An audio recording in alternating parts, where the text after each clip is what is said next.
So now for the big chaos. So we get back to their house and we go around to the back side of their house to wait for them on the dock. And we're sitting there waiting and waiting and waiting and waiting. And I would say it was probably a good 45 minutes or so that we're sitting there waiting for them. We finally hear the boat come, and they come up the landslip in front of their house. And we can't really see because there's a lot of mangrove trees there. And it's dark because it's now probably about 11:30. And we're hear assuming them. that Captain Lee's dropping off the husband and wife, and then Yeah. he's going to come around and pick us up. So they get out of the boat. We can see their flashlights and stuff, and then all hell breaks loose. Yeah. They're yelling and screaming and cussing and It's what they call a domestic dispute. yes, very, very badly. So me and Kevin are like, what the fuck? What did we do? We're laughing, thinking, God damn, this is a situation. Again, So, we like weird things going on. They're part of the adventure. We It embrace makes it. a So good we're story. we're patient. It's nice out. We're in Florida Keys. Yeah. Let's let that die down. I'm not going to walk into that. if anybody knows me, they know that I'm very laid back. Mm-hmm. It takes a lot to get me riled up. Yeah, and you don't want that. I just kind of go with the flow, and shit is what shit is, and you just deal with it and find the humor in it. So I don't know, I would say probably 20-30 minutes into this, I'm like, Kevin, do you think you should go around? And it's quiet down at this point, so I'm texting both her. I send him because he's And the calm Captain Lee, one, because it doesn't take much to get me into something. Like jail, so I don't want her to go. So I send him around, and he comes back and he's like, oh my God, the cops are there, and she's handcuffed, laying on the asphalt. And I'm like, oh, son of a bitch. So now when I did walk out there, I came out between our bikes. I see the police cars. I look over. They immediately put flashlights on me. And I walk their direction knowing that they're going to want to talk to whoever that is. So I start walking towards them. I look down. I see her on the ground, handcuffed. I was like, oh, God. And then they immediately asked me if I am Captain Lee.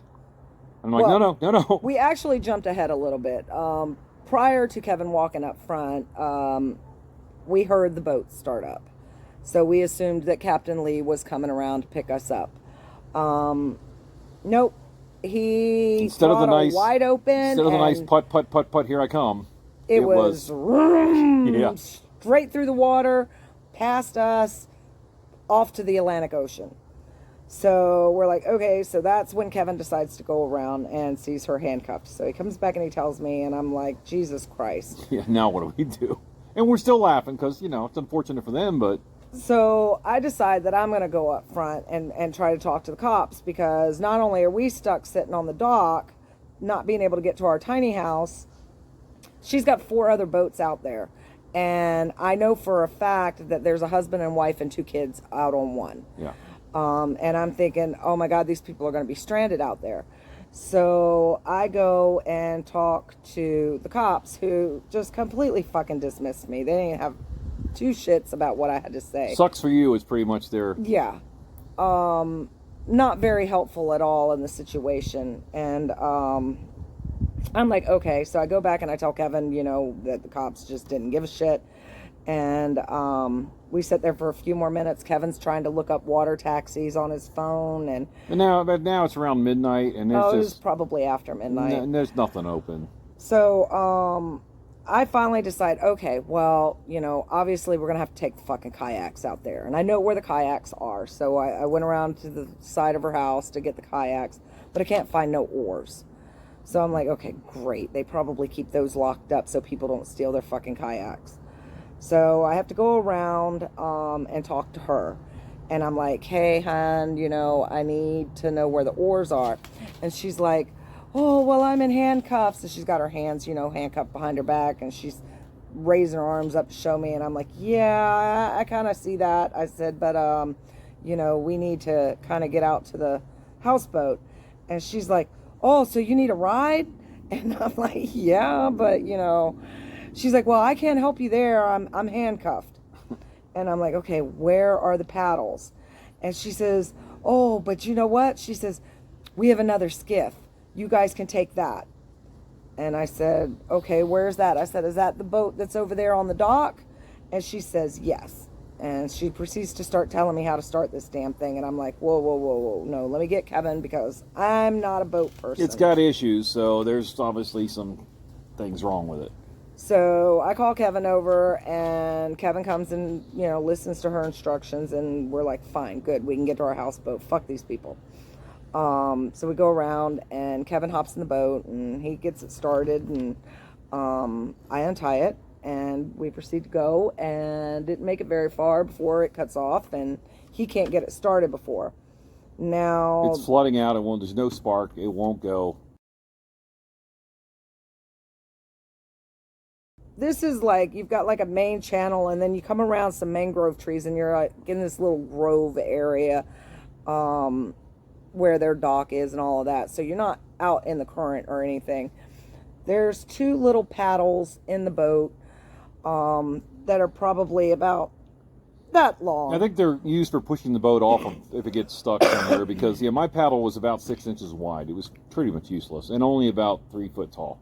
So in my infinite wisdom, mainly because I don't like to admit defeat, I said, well, fuck it, we'll just paddle this bitch out there.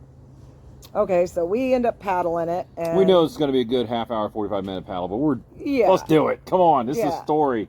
So we end up paddling around the mangrove trees and get into the main channel of water, or whatever the fuck it's called. I'm not a boat person, so I don't know. We were heading towards the channel because terminologies. we did have a motor, and we knew we wanted to stay in the channel and follow the same way he did.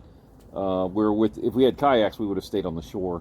It's real shallow out of the current, but we'd already committed to go that direction. So we get out there, it's super windy, and the current is super strong. Yeah, tide's coming in, it's moving. We're trying our best, and not making it very far.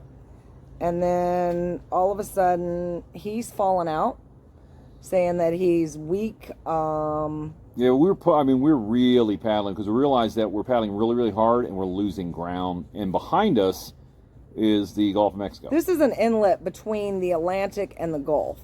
So one side is the Atlantic, one side is the Gulf, and we're being pushed out to the Gulf. And I'm thinking that's probably not good. We have 5% left on our battery. We have no lights. It's dark as hell. We can't really see where we're at. So he's not feeling well.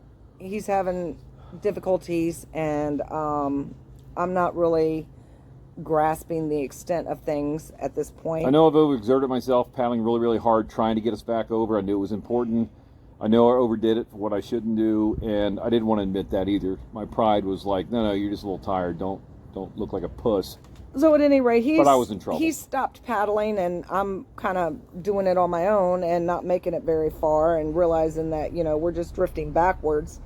So I decide that we need to get over to the mango trees, and mangrove trees, and I can probably, grab a hold of the branches and pull ourselves around back into this a cove thing where the docks are and all of that stuff, where there's no current.